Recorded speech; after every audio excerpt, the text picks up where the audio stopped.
آپ کا مکان ہے بے شک 4 کنال کا ہے، کروڑوں کا مکان ہے، آپ رہ رہے ہیں، کوئی زکوٰۃ نہیں ہے۔ آپ کے پاس گاڑی ہے، بے شک کروڑوں کی گاڑی آپ استعمال کر رہے ہیں، کوئی زکوٰۃ نہیں ہے۔ آپ کے پاس اپنے دفاع کے لیے اسلحہ ہے، چاہے وہ کتنا قیمتی ہے، کوئی زکوٰۃ نہیں ہے۔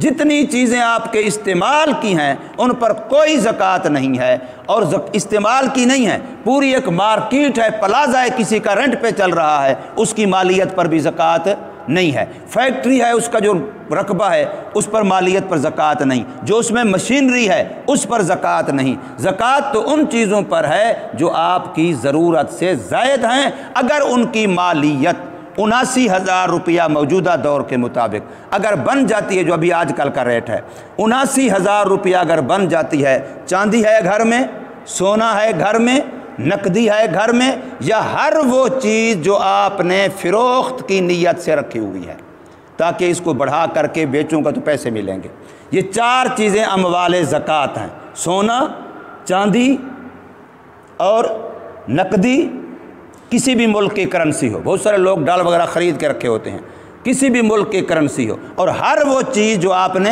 فروخت کی نیت سے رکھی ہے، مال تجارت، ان میں سے کوئی ایک 79,000 کو پہنچ جائے، چاہے 2 مل کر کے پہنچ جائیں، 3 مل کر کے پہنچ جائیں، 4 مل کر کے پہنچ جائیں۔ ہاں اگر کسی کے پاس صرف سونا ہے، باقی ان 4 چیزوں میں سے اور 3 چیزوں میں سے کچھ بھی نہیں ہے، صرف سونا ہے، تو پھر 7.5 تولے ہونا ضروری ہے، اس سے کم پر زکوٰۃ نہیں ہے۔ اگر کسی کے پاس صرف چاندی ہے اور کچھ نہیں ہے تو پھر 52.5 تولہ ہونا ضروری ہے، اس سے کم پر زکوٰۃ نہیں ہے۔ اور اگر نقدی ہے، چاہے کسی سے لینی ہے، چاہے اپنے پاس گھر میں ہے، چاہے بینک میں اکاؤنٹ میں ہے، تو اگر 79,000 ہے تو پھر اس پر زکوٰۃ ہے، بشرط کہ قرضہ نہ دینا ہو۔ اگر قرضہ دینا ہے تو قرضہ منہا کریں گے، پھر اگر بچے گا 79,000 زکوٰۃ ہوگی، ورنہ نہیں ہوگی۔ اور جو 79,000 کی مالیت کا اس وقت مالک ہے، گھر کے اندر زائدہ ضرورت چیزیں، کوئی نئی چیزیں، کوئی پرانی چیزیں پڑی ہوتی ہیں گھر میں، اگر وہ زائدہ ضرورت چیزیں گھر میں پرانی نئی پڑی ہوئی 79,000 کی مالیت کا مالک ہے تو وہ زکوٰۃ لے نہیں سکتا، اس کے لیے زکوٰۃ لینا، زکوٰۃ کھانا جائز نہیں ہے۔ تو زکوٰۃ کے مال کا ایک فائدہ یہ ہے کہ اس سے رسول اللہ صلی اللہ علیہ وسلم کی دعا ملتی ہے، اور فرمایا حضور کی دعا کا فائدہ کیا ہوگا؟ ان صلاتک سکن لہم، جب آپ دعا کریں گے تو اللہ ان کے گھروں میں سکون دے گا۔ یہ نبی پاک کی دعا کا فائدہ قرآن بیان کر رہا ہے، ان صلاتک سکن لہم، اے محمد کریم صلی اللہ علیہ وسلم، آپ کی دعاؤں سے اللہ پاک ان کے دلوں میں سکون دے گا، ان کے گھروں میں سکون دے گا، ان کے ماحول معاشرے میں اس سے کیا ہوگا؟ سکون ملے گا۔ یہ سورۃ توبہ آیت نمبر 103 تھی۔ اسی طرح کی ایک آیت مقدسہ ہے سورہ منافقون کے اندر 28واں پارہ ہے، اس کے آخر میں یہ آیت ہے، اللہ تبارک و تعالی نے اس بندے کا نقشہ کھینچا ہے جو دنیا سے چلا گیا لیکن زکوٰۃ اس کے ذمے رہ گئی، زکوٰۃ ادا نہیں کی، دنیا سے چلا گیا، یا مال اکٹھا کرتا رہا، چاہے زکوٰۃ دی لیکن اس کے علاوہ جو حقوق ہوتے ہیں، بیوی کا حق ہے، بچوں کا حق ہے، رشتہ داروں کا حق ہے، محلے کے غریبوں، یتیموں، مسکینوں کا حق ہے، زکوٰۃ کے علاوہ بھی حق ہے، یاد رکھیے۔ تو اگر وہ ادا نہیں کیے اور وہ بندہ مر گیا تو اب اس کی تمنا کیا ہوگی؟ اب اس کی تمنا کیا ہوگی؟ تو اس کے بارے میں قرآن مجید کے اندر یہ آیت نمبر 10 ہے، سورہ منافقون 28واں پارہ، فرمایا وَأَنفِقُوا مِمَّا رَزَقْنَاكُمْ، اے مسلمانوں خرچ کرو اس میں سے جو اللہ نے تم کو دیا ہے، من قبل ان یاتیہ احدکم الموت، اس سے پہلے کہ تم پر موت آ جائے، موت سے پہلے پہلے اللہ کے دیے ہوئے میں سے خرچ کرو، ورنہ اگر موت آ گئی خرچ نہ کیا، فیقول ربے، پھر وہ کہے گا مرنے کے بعد، اے میرے پروردگار، لولا اخرتنی، کیوں نہیں تو نے مجھے تھوڑی سی مہلت دی، تھوڑی سی تاخیر اور کر دیتے، موت نہ آتی، تھوڑا سا موقع اور مل جاتا، الی اجل قریب، تھوڑا سا قریب کی مدت تک، تو پھر کیا کرتا میں؟ فاصدق، میں صدقہ کر لیتا، فاصدق واکم من الصالحین، اور میں نیک لوگوں میں سے بن جاتا۔ یاد رکھیے جب تک بندہ مالی حقوق ادا نہیں کرتا، چاہے وہ نمازی ہو، حاجی ہو، وہ نیک لوگوں میں شامل نہیں ہوتا۔ یہ اللہ کا قرآن کہہ رہا ہے کہ وہ کہے گا، مرنے والا وہ کہے گا کاش کہ میں پہلے صدقہ کر چکا ہوتا، تھوڑا سا مجھے موقع دے دیا جاتا۔ اور ایک اور جگہ پر قرآن مجید کہتا ہے کہ وہ کہے گا اے اللہ ایک دفعہ چانس دے دے، مجھے دوبارہ دنیا میں بھیج دے تو میں صدقہ کر کے نیک لوگوں میں ہو جاؤں گا۔ وہاں یہ نہیں کہے گا مجھے دوبارہ دنیا میں بھیج دے، میں نمازیں پڑھ لوں گا، مجھے دوبارہ دنیا میں بھیج دے، میں ذکر تلاوت تسبیحات کر لوں گا، مجھے دوبارہ دنیا میں بھیج دے، میں حج عمرے کر لوں گا، بلکہ کہے گا وَأَصَّدَّقَ، میں صدقہ کر لوں گا۔ یاد رکھیے ساری خرابی مال سے ہوتی ہے، حب مال، مال کی دل میں محبت، یہ ساری بیماریوں کی جڑ ہے، ساری خرابیوں کی جڑ ہے۔ اس لیے رسول اللہ صلی اللہ علیہ وسلم نے اپنے صحابہ اور گھر والوں کی ٹریننگ ایسی کی تھی کہ حضور کے خاندان کا مشہور واقعہ ہے کہ فقیر نے صدا دی کہ بھوکا ہوں، تو حضرت فاطمہ الزہرا رضی اللہ تعالی عنہ جو پہلے دن بھی روزے سے تھیں، اب افطاری کا ٹائم ہے، کچھ تھوڑا سا کھانے کے لیے بنایا ہے، تو کہنے لگی یہ میرا حصہ جو ہے وہ اس فقیر کو دے دو، وہ اللہ کے نام پہ مانگ رہا ہے۔ انہوں نے دے دیا۔ حضرت علی نے فرمایا بھی ثواب کی ضرورت تو مجھے بھی تو ہے، لہذا میرا حصہ بھی دے دو۔ بچے کہنے لگے کہ ثواب کی ضرورت ہمیں بھی تو ہے، ہمارا حصہ بھی دے دو۔ یہ تربیت کس نے کی تھی؟ یہ مزاج کس نے بنایا تھا؟ یہ مہینہ جو رمضان مبارک کا ہے مواسات کا مہینہ ہے، غم خاری کا مہینہ ہے، دوسرے کا پہلا پتہ کریں۔ آج ہمارا مسئلہ یہ ہے کہ ہم کہتے ہیں ہمارے دسترخوان پر افطار کے وقت کیا ہے اور سحری کے وقت کیا ہے، یہ نہیں پتہ میرا پڑوسی بیچارہ کس حال میں ہے، میرے محلے والا کون کس حال میں ہے۔ یہ ہمارے لیے بہت ضروری ہے کہ ہم غربا یتما کا خیال کریں۔ اللہ تبارک و تعالی توفیق عمل عطا فرمائے۔